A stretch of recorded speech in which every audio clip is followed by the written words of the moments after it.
तर शिवसैनिकांनी धर्मादाय आयुक्त कार्यालयाच्या बाहेर आंदोलन केलंय। मंगेशकर रुग्णालयावर कारवाई करण्याची त्यांची मागणी आहे। महिला मृत्यू प्रकरणी शिवसेना ठाकरे पक्ष आक्रमक झालाय।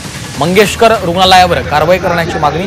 दीनानाथ मंगेशकर रुग्णालयामध्ये झालेल्या महिला मृत्यू प्रकरणी शिवसेना ठाकरे पक्षाने आक्रमक पवित्रा घेतला। शिवसैनिकांनी धर्मादाय आयुक्त कार्यालयाच्या बाहेर आंदोलन करत दोषींवर कारवाईची मागणी केली आहे।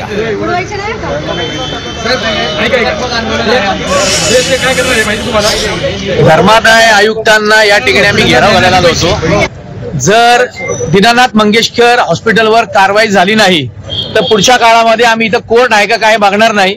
या ठिकाणी उग्र प्रकारचं आंदोलन या ठिकाणी होईल।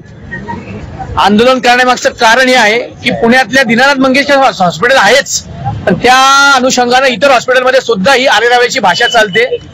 पेशंट रात्री अपरात्री ठरवून त्याला त्रास होत नाही। आता पैसे भरा तर तुम्हाला आम्ही या ट्रीटमेंट देऊ, ही जी भूमिका आहे ही समाजाला घातक आहे, लोकांच्या जीवावर बेतणारी आहे। आणि तोच प्रकार या दीनानाथ मंगेशकर हॉस्पिटलमध्ये घडला। एक महिला प्रसूतीसाठी त्या ठिकाणी गेली होती, पण 10 लाख रुपये भरल्याशिवाय तुमच्यावर उपचार होणार नाहीत। ही जी भूमिका दीनानाथ मंगेशकर हॉस्पिटलने घेतली ही अतिशय निंदनीय, चुकीची आणि कारवाई करण्यायोग्य आहे।